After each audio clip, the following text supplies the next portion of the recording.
الحمد لله رب العالمين والصلاة والسلام على أشرف الأنبياء والمرسلين وعلى آله الطيبين الأطهرين لا سيما بقية الله في الأرضين روحي وأرواح العالمين له الفدا واللعنة الأبدية على أعدائهم من الآن إلى قيام يوم الدين. أما بعد فقد قال الله تبارك وتعالى في كتابه المجيد وفرقانه الحميد وقوله الحق أعوذ بالله من الشيطان الرجيم بسم الله الرحمن الرحيم الذين ينقضون عهد الله من بعد ميثاقه ويقطعون ما أمر الله به أن يوصل ويفسدون في الأرض اولئک هم الخاسرون۔ پروردگار عالم کا شکر لاکھ لاکھ، خداوند متعال نے زندگی عطا فرمائی، مسجد مقدس میں اور روز مقدس خداوند متعال کے سامنے آپ کی بارگاہ میں سر بسجود ہونے کی توفیق عطا فرمائی، اور ہمیں خداوند متعال نے ذاکر خدا میں سے قرار دیا۔ بہت بڑی نعمت ہے اور بہت بڑی فرصت ہے، اور یہ غفلت سے دوری ہے اور توفیق الہی ہے۔ مسجد میں آنا، خدا کے گھر میں اور خدا کے بیت میں پہنچنا خداوند متعال کی توفیق ہے۔ بہت سے ایسے لوگ ہیں جو مسجد میں نہیں ہیں، اپنے گھروں میں بیٹھے ہوئے ہیں، لیکن گھروں سے نکلنا اور اس ارادے کا ہونا خداوند متعال کی توفیق ہے۔ انشاءاللہ اس پہ آج تھوڑی گفتگو ہوگی، توفیق کسے کہا جاتا ہے۔ ہماری گفتگو سورہ مبارکہ بقرہ میں ہے اور 27 نمبر آیت تک ہم انشاءاللہ الحمدللہ پہنچ چکے ہیں۔ پچھلی آیت میں جو اس کا موضوع اور عنوان تھا، وہ خداوند متعال کی طرف سے جو مثل یا مثال جو بیان ہوا ہے، اس مثال کے بیان کے بارے میں تھا کہ خداوند متعال شرمندہ نہیں ہوتا کہ وہ خدا انسان کی ہدایت کے لیے چھوٹی سی بھی مثال بھی پیش کرے۔ وہ مثال کون سی مثال ہے؟ مچھر کی مثال ہے۔ پروردگار عالم انسان کی ہدایت کے لیے کبھی مچھر کی مثال بیان فرماتا ہے، کبھی مکھی کی مثال بیان فرماتا ہے، اور کبھی مکڑی کی مثال بیان فرماتا ہے، لیکن ان مثالوں کا جو عنوان ہے وہ مختلف ہے، اور اس کا جو نتیجہ ہے یا اس کا جو مقصد ہے وہ انسانیت کی ہدایت ہے۔ ہدایت کے لیے، مقصد کے حصول کے لیے یا مقصد کی معرفت کے لیے ان مثالوں کا ہونا بہت ضروری ہے۔ پروردگار عالم نے ہدایت میں اپنی ہدایت کا جو سسٹم ہے، جو نظام ہے، اس میں ان مثالوں کو جگہ دی خداوند متعال نے، آپ کی ذات مبارک نے۔ فرمایا کہ پروردگار عالم انہی چھوٹی مثالوں کے ذریعے سے بہت سے انسانوں کو گمراہ فرما دیتا ہے، اور انہی مثالوں کے ذریعے سے بہت سے انسانوں کو کی ہدایت بھی فرما دیتا ہے۔ یضل بہ کثیرا ویہدی بہ کثیرا۔ پروردگار عالم گمراہ فرما دیتا ہے کثیراً، اکثریت کو، اسی قرآن، ان کی آیات اور اس مثالوں کے ذریعے سے، اور وہ پروردگار عالم کثیر تعداد میں لوگوں کی ہدایت بھی فرماتا ہے انہی مثالوں کے ذریعے سے۔ تو ذہن میں یہ سوال پیدا ہوتا ہے کہ آیا ہدایت میں جبر ہے یا جبر نہیں ہے، یا ضلالت میں کہ خدا گمراہ فرما رہا ہے؟ نعوذ باللہ، آیا یہاں پہ جبر ہے؟ اگر جبر ہے تو وہ افراد، وہ انسان کے جو ہدایت کے راستے پر ہے اور خدا نے ان کو ہدایت پہ ڈال دی ہے، اس میں تو اس انسان کا کمال نہیں ہے۔ اور وہ انسان جنہیں خدا نے گمراہ کر دیا ہے تو وہاں پہ ان کا کوئی گناہ نہیں ہے، نہ کمال ہے ہدایت میں، نہ ان کا کوئی قصور ہے ضلالت میں۔ تو یہ شبہہ پیدا ہوتا ہے۔ اس شبہے کا جواب مفسرین نے فرمایا ہے۔ یہاں پہ یہ مراد نہیں کہ خداوند متعال ڈائریکٹ کسی کو گمراہ فرما رہا ہے یا کسی کی ہدایت فرما رہا ہے زبردستی، اور یہ آج کل ہمارے اپنے معاشرے میں بھی یہ ممکن نہیں ہے۔ اگر باپ اپنے بیٹے کو گمراہ کرنا چاہتا ہے نعوذ باللہ تو نہیں گمراہ کر سکتا، زبردستی نہیں ہے یہاں پر. اگر اس کے کان پکڑ کے اس کو ہدایت کے راستے پہ لانا چاہتا ہے وہ بھی ممکن نہیں ہے. اور بہت سے نے تجربہ کیا ہوگا اس کا کہ باپ بڑے پریشان ہیں اور کہتے ہیں کہ میں تھک گیا ہوں اس کو سمجھاتے لیکن یہ سدھرنے والا نہیں ہے. تو اس کا مطلب ہے ہدایت کے راستے پر چلانے کے لیے زبردستی نہیں چلے گی. اسی طرح ہدایت میں بھی یہ زبردستی نہیں چلے گی. اگر معرفت والا ہے، اگر انسان بصیرت اور شعور والا ہے، وہاں پہ بھی ضلالت میں زبردستی ممکن نہیں ہے. تو یہاں پہ کیا مراد ہے کہ خدا متعال کثیر تعداد میں انسانیت کو گمراہ فرماتا ہے اور ہدایت بھی فرماتا ہے. مفسرین فرماتا ہے یہاں پہ یہ مراد ہے ہدایت فرماتا ہے، یعنی اس سے کیا مراد ہے؟ یعنی پروردگار عالم اسباب ہدایت فراہم فرماتا ہے. ہدایت کے جو اسباب ہیں وہ فراہم کرتا ہے خداوند متعال. ہدایت کے جو راستے ان راستوں کو کھول دیتا ہے. اور ضلالت میں کیا مراد ہے؟ پروردگار عالم ہدایت کے راستے کو بند فرما دیتا ہے، یہ مراد ہے. یعنی خداوند متعال انسان کی ہدایت فرماتا ہے، وہ بھی اکثریت کی. یعنی مراد یہ کہ ان کے لیے باب ہدایت کو کھول دیتا ہے، اسباب ہدایت کو کھول دیتا ہے، اسباب ہدایت کو کھول دیتا ہے. اور ہدایت کی طرف آنا اس انسان کا کام ہے. یعنی خداوند متعال وہ مقدمہ فراہم فرماتا ہے، وہ زمینہ فراہم فرماتا ہے، یعنی گراؤنڈ بناتا ہے اس انسان کے لیے. جس انسان کے اندر وہ ایبلٹی پائی جاتی ہے، صلاحیت پائی جاتی ہے، جو ارادہ کرتا ہے، جو آگے بڑھنے کی کوشش کرتا ہے، آگے بڑھنا چاہتا ہے، اس کے لیے اسباب فراہم فرماتا ہے. اور وہ انسان کے جو بگڑتا ہے اور اس نے سدھرنے کا کوئی بھی ارادہ نہیں کیا، خداوند متعال اسباب ہدایت کو روک لیتا ہے، بند کر دیتا ہے، دروازہ ہدایت کو بند فرما دیتا ہے. قرآن کی بہت سی آیتیں، خود اس آیت میں جو ہے نا اس کی دلیل موجود ہے. وَمَا يُضِلُّ بِهِ إِلَّا الْفَاسِقِينَ، پچھلی آیت پہ اس کا آخری حصہ.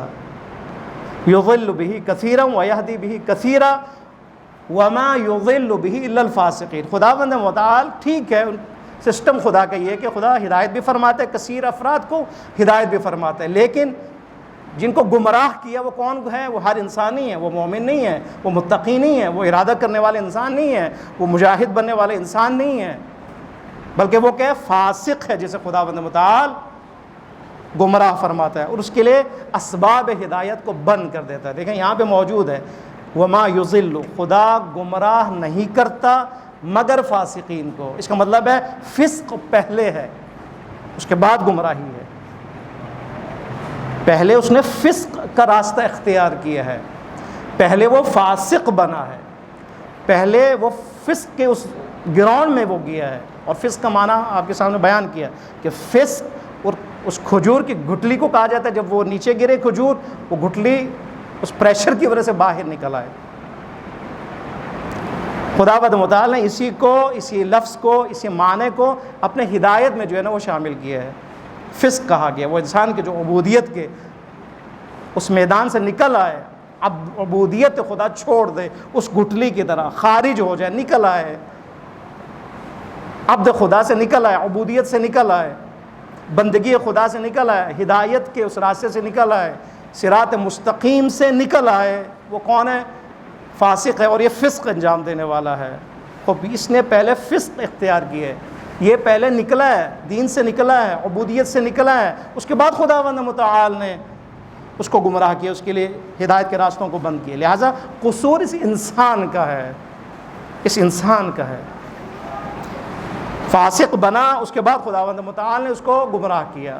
ایسے نہیں کہ پہلے گمراہ کیا ہو پھر فاسق بنایا ہو، یہ نہیں ہے. سورہ صف کی 5ویں آیت، یہ بھی ایک دلیل ہے اس کے لیے. فرماتے ہیں فلما زاغوا ازاغ اللہ قلوبہم. فلما زاغوا، جب انہوں نے انحراف اختیار کیا پھر خداوند متعال نے ان کے قلوب کو منحرف کیا. ازاغ اس کے لیے ایک دعا بھی ہے، ربنا لا تزغ قلوبنا. ازاغ اسی سے ہے، تزغ اسی سے ہے.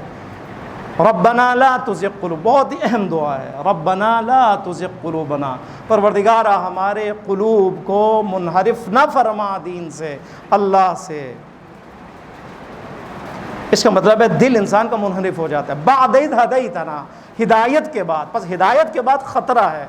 وہ دل کے جو نورانی بن چکی ہے، وہ دل جو نورانی بن چکا ہے، وہ دل جو راہ راست پہ آ چکا ہے، یہ دل ذاق کا شکار ہو سکتا ہے، یہ دل زاغہ کا شکار ہو سکتا ہے، یہ دل منحرف ہو سکتا ہے۔ اس لیے یہ بہت اہم دعا ہے، پروردگارہ ہدایت کے بعد تو نے ہدایت کی ہماری، اس ہدایت کے بعد ہمارے دل کو منحرف مت کرنا، بلکہ اس پہ ثابت قدم رکھنا۔ نورانیت ہے تو اس نورانیت پر برقرار رکھنا۔ سورہ صف کی 5ویں آیت میں خداوند متعال کیا فرمایا؟ فلما ازاغوا، جب ان کا دل منحرف ہوا، جب یہ دور ہوئے، جب انہوں نے دور ہونے کا ارادہ کیا اور ہو گئے، اس کے بعد ازاغ قلوبہم، ازاغ اللہ قلوبہم، خدا نے ان کے دل کو منحرف کر دیا۔ اس کا مطلب ہے پہلے خود منحرف ہوئے، پھر ان کا دل خدا نے منحرف کیا ہے۔ ایسا نہیں ہے خداوند متعال نے پہلے دل منحرف کیا پھر ان کے بعد وہ جو ہے منحرف ہوا، ایسا نہیں ہے۔ اس کا مطلب ہے انسان کی مرضی ہے، انسان خود راہ کا انتخاب کرتا ہے، چاہے وہ ہدایت ہو چاہے وہ ضلالت ہو، لیکن خداوند متعال اس کے ارادے کے مطابق، اس کی سوچ کے مطابق، اس کے جو پلاننگ ہے اس کے مطابق، اس کا جو مقصد ہے زندگی جو اس نے خود اپنے لیے بنایا ہے اس کے مطابق اس کے لیے ہدایت، اسباب ہدایت یا فراہم کرتا ہے یا اسباب ہدایت کو روک لیتا ہے۔ یہ خداوند متعال کی طرف سے۔ اب دیکھیں پروردگار عالم اسباب ہدایت کھول دیتا ہے۔ ہدایت کا یہ معنی ہوا کہ خداوند متعال ہدایت کے اسباب کو اس کے لیے فراہم کرتا ہے۔ کیا مراد ہے؟ مراد یہ ہے کہ اس خداوند متعال اس کے ذہن کو کھول دیتا ہے، اس کے ذہن کو کھول دیتا ہے، اس کو تیار کرتا ہے۔ انسان کو ہدایت کے لیے تیار کرنا یعنی خود انسان خود اس میں شریک ہے۔ اب دیکھیں ہماری آواز سے زیادہ ماشاءاللہ باران رحمت کا نزول ہے، خدا کا لاکھ لاکھ شکر ہے۔ کیا لگتا ہے؟ ٹھیک ہے، پروردگار عالم باران رحمت میں آپ لوگ دعا کریں، دعا قبول ہوتی ہے۔ پروردگار عالم جو بھی مشکل کا شکار ہے خدا ان کی مشکل کو حل فرمائے۔ ابھی میرے خیال میں آواز بہت مشکل ہو گئی، پھر بھی ہم تھوڑا سا آگے بیان کرتے ہیں تاکہ یہ تھوڑا سا مسئلہ حل ہو جائے، تمام مشکلات آپ کی حل ہوں۔ اس باران رحمت کے صدقے میں جو بھی مشکل کا شکار ہے ان کی مشکلات حل ہوں انشاءاللہ۔ جو بھی حوائج شرعیہ رکھتے ہیں پروردگارہ باران رحمت کے صدقے میں ان کے حوائج شرعیہ پورا فرمائے انشاءاللہ۔ بالخصوص جو مریض و مریضہ ہیں، پریشان حال ہیں، اس حوالے سے خدایا اس باران رحمت کے صدقے میں، اپنی رحمت کے صدقے میں ان تمام بیماروں کو شفائے کامل و عاجلہ عطا فرمائے انشاءاللہ۔ ایک بچہ بیمار ان کے لیے دعا کرے، انہیں صحت کاملہ عطا فرمائے۔ جو والد محترم ان کے بہت پریشان ہیں انہیں صحت دے، ایک بچی زخمی ہے انہیں صحت دے، والد محترم کے لیے دعا فرمائے، خدا ان کو صحت کاملہ عطا فرمائے۔ بابا کرم صاحب پریشان ہیں، خدا ان کی پریشانیوں کو دور کرے انشاءاللہ۔ ہمارے یہاں پہ بزرگان تشریف فرمائے، خدایا ان کو طول عمر عطا فرمائے۔ بچے تشریف فرمائے، خدایا ان کو محمد و آل محمد کی سیرت پر چلنے کی توفیق عطا فرمائے۔ پروردگارہ ان کو ذاق سے بچائے، انحراف سے بچائے، ان کے دل کو، ان کے ذہن کو اور ان کے قدم کو ثابت قدم رکھے، اور ہمارے قدم کو بھی دین خدا پر، قوانین خدا پر، آئین خدا پر، قرآن پر ثابت قدم رکھنے میں توفیق عطا فرمائے انشاءاللہ۔ ہدایت آپ نے خود تجربہ کیا ہوگا، ہدایت یعنی اسباب فراہم کرنا۔ ہدایت میں زبردستی نہیں ہے، جبر نہیں ہے۔ وہ جبر نہیں ہے تو کیا مراد ہے؟ مراد آپ کے سامنے بیان ہوا کہ ہدایت کے راستوں کو کھول دیتا ہے خدا، ہدایت کے اسباب کو فراہم کرتا ہے خدا۔ ان میں سے کچھ جو ہے وہ مثال کے طور پر بیان کروں، مثلا انسان کے ذہن کو کھول دیتا ہے، انسان کے ذہن کو آمادہ کرتا ہے۔ وہ افراد کہ جو سوچنا ہی نہیں چاہتا، یعنی ان کا ذہن بند ہے، جن کا دل نرم نہیں ہے، یعنی ان کا دل سخت ہے، خداوند متعال ایسے اسباب فراہم کرتا ہے ضلالت کے لیے کہ وہ اس گراؤنڈ میں چلے جاتے ہیں، کیونکہ انہوں نے ارادہ نہیں کیا، ان کا دل سخت ہو جاتا ہے۔ وہ دل سخت ہو جائے تو انسان رحم دل نہیں ہوتا، انسان ظالم بن جاتا ہے۔ وہ ظلم کرتے کرتے کرتے وہ ضلالت کے دلدل میں پھنس جاتا ہے۔ اسے خداوند متعال اس اسباب کو فراہم کرتا ہے۔ جس طرح آپ دیکھیں مثالیں یزید جیسے، فرعون جیسے، نمرود جیسے، بہت سے ایسے ظالم آج کل کے زمانے میں صدام جیسے، امریکی صدور جیسے، جنہوں نے عراق میں ظلم کیا، لیبیا میں ظلم کیا، باقی جگہوں پہ ظلم کیا، یہ کون ہیں کہ جو ضلالت میں پھنسے ہیں، ضلالت میں اور اس کے دلدل میں دنس چکے ہیں۔ خداوند متعال نے ان کے لیے اسباب ضلالت فراہم کیا ہے۔ آج کل پاکستان کے حالات دیکھیں، وہ افراد، وہ ہمارے نام نہاد سیاسی کے جو ابھی بھی سدھرنے کے لیے تیار نہیں ہیں، جنہوں نے پاکستان کو اپنے لیے مقصد قرار نہیں دیا، اور جو صرف اپنی پارٹی کے پیچھے ہیں، اپنی پارٹی اس کی بقا کے پیچھے ہیں، اپنی سیاست کے پیچھے ہیں، پاکستان ان کے مد نظر نہیں ہے، پاکستان کی ترقی ان کے مد نظر نہیں ہے۔ یہ کون افراد ہیں؟ ان کو پتہ نہیں کیا ہو رہا ہے پاکستان میں، پاکستان کس طرف جا رہا ہے ان کو کیا پتہ نہیں ہے، لیکن کیوں کر رہے ہیں؟ اس لیے کہ خداوند متعال نے ان کو ضلالت میں ڈال دیا ہے، ان کے لیے ہدایت کے راستوں کو بند کر دیا ہے۔ جب بند ہو جائے تو انسان پھر ظلم کی چکی میں پستا ہوا چلا جاتا ہے، سارے دروازے بس بند ہو جاتے ہیں اس کے لیے، اس کا ظلم بڑھتا چلا جاتا ہے آگے۔ اور اسی طرح ہدایت کے راستے پہ جو ہے وہاں بھی یہی ہے کہ جس شخص کی خداوند متعال ہدایت فرماتا ہے، اس کے لیے ہدایت کے دروازے کھل جاتے ہیں اور کھلتے چلے جاتے ہیں، کھلتے چلے جاتے ہیں، اس کے لیے کوئی لمٹ نہیں ہے۔ جس طرح ظلمت میں پھنسا ہوا انسان، اس کے لیے کوئی لمٹ نہیں ہے، چلا جاتا ہے، اپنا اوج تک چلا جاتا ہے، اور وہ شیطان اور ابلیس بن جاتا ہے، وہ نمرود و شداد بن جاتا ہے، وہ صدام اور باقی ظالم بن جاتے ہیں۔ اسی طرح جو ہدایت کے راستے پر ہے، اس کے لیے بھی کوئی لمٹ نہیں ہے، اگر وہ ارادہ کرے وہ بڑھتا چلا جاتا ہے، وہ فرشتوں سے بھی افضل ہو جاتا ہے، وہ ترقی کرتے ہوئے اوج پہ پہنچ جاتا ہے۔ پروردگار عالم نے بہت اہم نقطے اس آیت میں بیان فرمائے، 27 نمبر آیت میں فرماتے ہیں یہ جو انسان فسق کا شکار ہے، وما یضل بہ الا الفاسقین، کہ گمراہ خدا کسی کو نہیں کرتا مگر فاسقین کو کرتا ہے۔ فاسق یعنی جو عبودیت سے نکل چکا ہے۔ کیوں نکلا ہے یہ؟ عبودیت سے کیوں نکلا ہے؟ یہ فاسق کیوں بنا ہے؟ اس کے لیے خداوند متعال نے 3 صفات بیان کیے، تشریح بعد میں انشاءاللہ۔ 3 صفات اس طرح بیان کیے کہ جس میں بھی یہ 3 صفات پائے جائیں گے وہ فاسق کہلائے گا۔ دوسرے الفاظ میں جس نے بھی 3 یہ عمل انجام دیے وہ فاسق کہلائے گا، یعنی عبودیت کے اس راستے سے نکل چکا ہے، اپنے آپ کو نکال چکا ہے، راہ حق سے نکال چکا۔ پہلا کیا ہے؟ الذین ینقضون عہد اللہ من بعد میثاقہ، جس نے بھی اللہ کے ساتھ عہد باندھنے کے بعد اس عہد کو توڑ دیا، یہ فاسق ہے۔ صلوات پڑھے محمد وآل محمد پر، اللہم صلی علی محمد وآل۔ یہ خداوند متعال کی طرف سے ہدایت ہو رہی ہے ماشاءاللہ، آپ بھی ثابت قدم ہیں، باہر آپ جا نہیں سکتے، یہ بھی خداوند متعال کی طرف سے گراؤنڈ فراہم ہوا ہے۔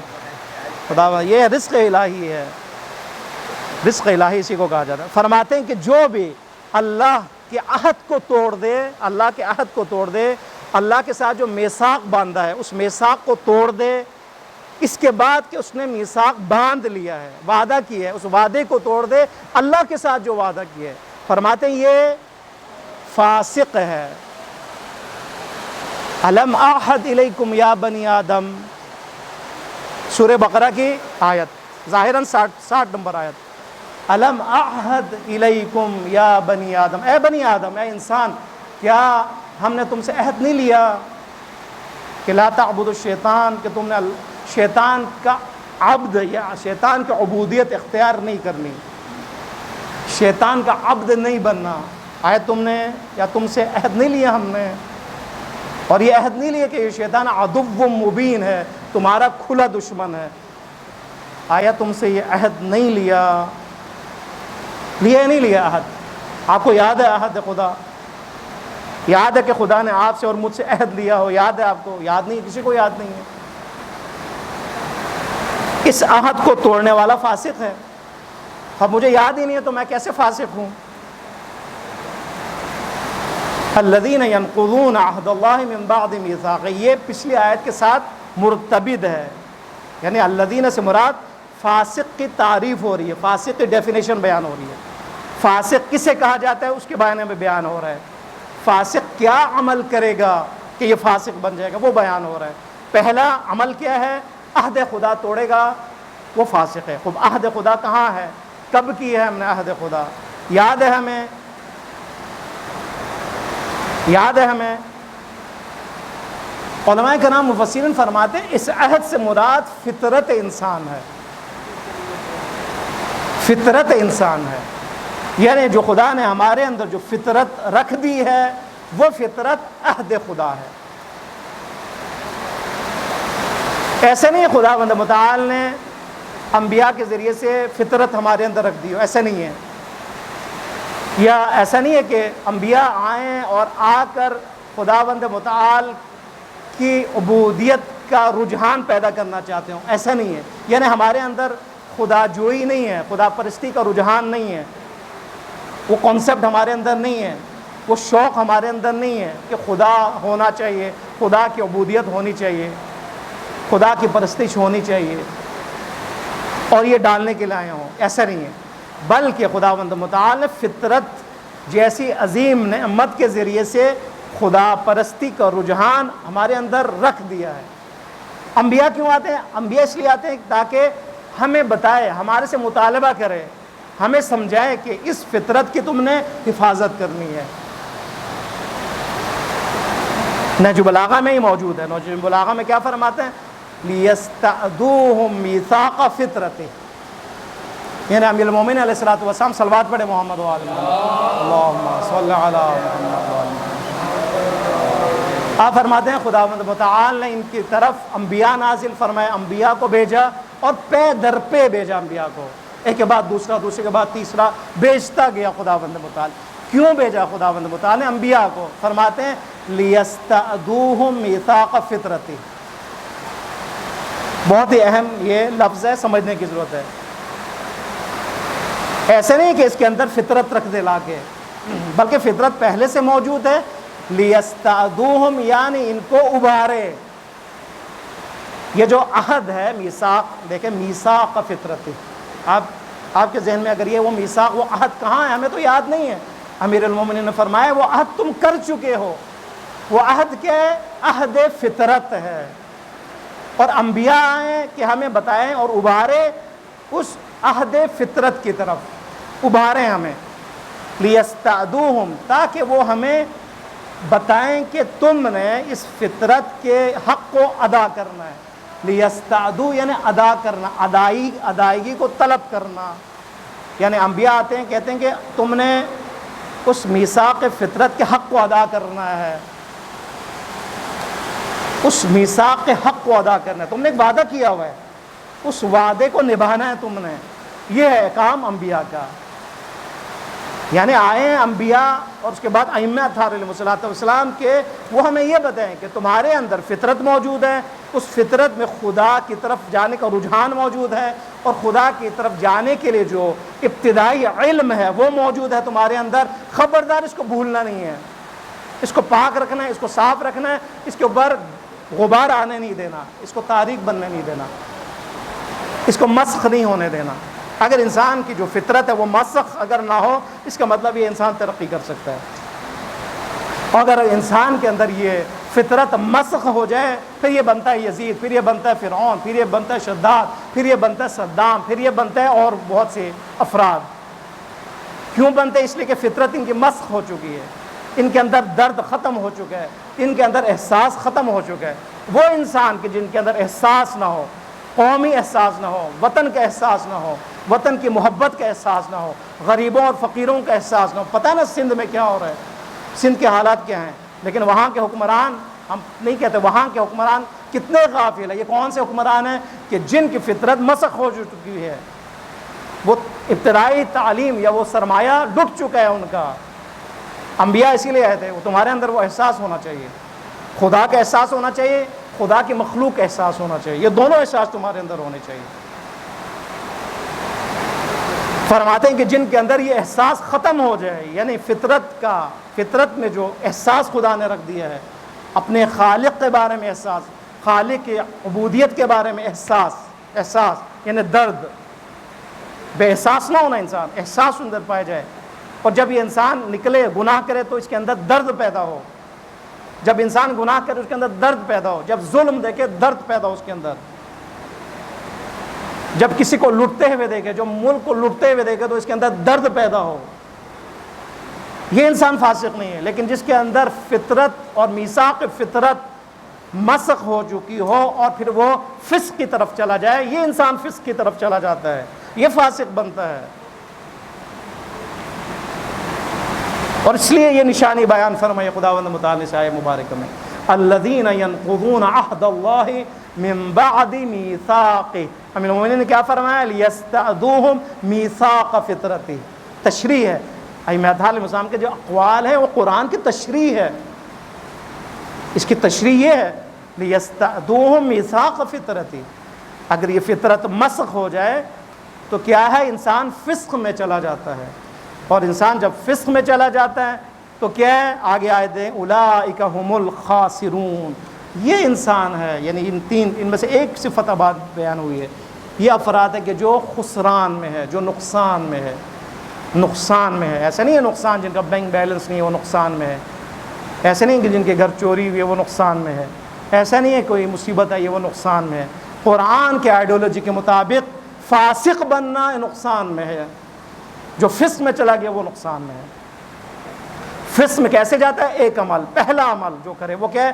عہد خدا کو توڑ دے، خدا کے عہد کو توڑ دے۔ دوسرا کہ قطع رحمی ہے، وَيَقْطَعُونَ، جو قطع کرتے ہیں، توڑ دیتے ہیں، ما ان رشتوں کو امر اللہ، کہ جس کا اللہ نے بھی ان یوصل، جس کو جوڑے رہنے کا خدا نے حکم دیا ہے، یعنی ان تعلقات کو توڑ دیتے ہیں وہ کہ جس کو جوڑنے کا اللہ نے حکم دیا ہے۔ اور جو انسان ان رشتوں کو توڑ دے یہ انسان کیا ہے؟ فاسق ہے۔ اور اس میں عام معنی ہے، یہ عام معنی، ایک معنی کیا ہے؟ قطع رحمی، رشتہ داروں کے ساتھ قطع رحمی کی، اس نے توڑ دیا، رشتوں کو توڑ دیا، یہ فاسق ہے، قرآن کی روح سے فاسق ہے۔ 27 نمبر آیت سورہ بقرہ، فاسق ہے، فسق میں چلا گیا، خدا کے آرڈر سے نکل آیا، وہ ریڈ لائن کراس کی اس نے، اس کھجور کے گٹھلی کی طرح جو باہر نکل گئی، یہ بھی باہر نکل گیا ہے، ریڈ لائن سے باہر نکل گیا۔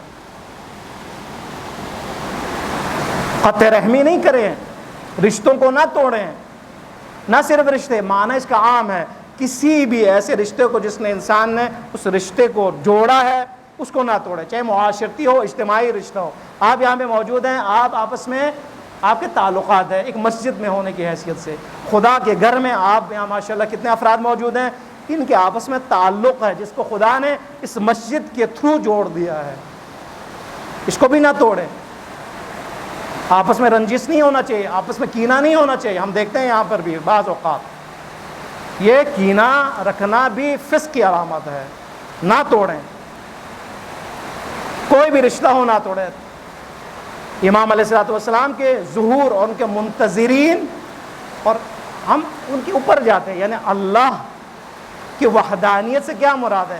ہم سب کا رخ نماز میں کہاں ہے؟ ایک طرف، سب کا رخ ایک طرف، سارے جمع ہوتے ہیں ایک طرف۔ خداوند تعالیٰ یہ بیان فرمانا چاہتا ہے، ایک ہو جاؤ، ایک رخ اختیار کر لو، ایک ہی مقصد تمہارا ہونا چاہیے، اور تمہارے اندر اسی لیے مضبوط رشتہ قائم ہونا چاہیے، تعلق قائم ہونا چاہیے، تاکہ تم مضبوط امت بن سکو۔ اگر رشتے ٹوٹ جائیں تو کیا ہوتا ہے؟ امت مضبوط نہیں بنتی، امت کمزور ہو جاتی ہے۔ اگر گھریلو طور پر رشتے توڑ جائیں تو وہ گھرانہ کمزور ہو جاتا ہے۔ اگر دوستی ہے اور دوستی کہ اس مرحلے میں انسان کے رشتے ٹوٹ جائے تو انسان جو ہے وہ اکیلا ہو جاتا ہے۔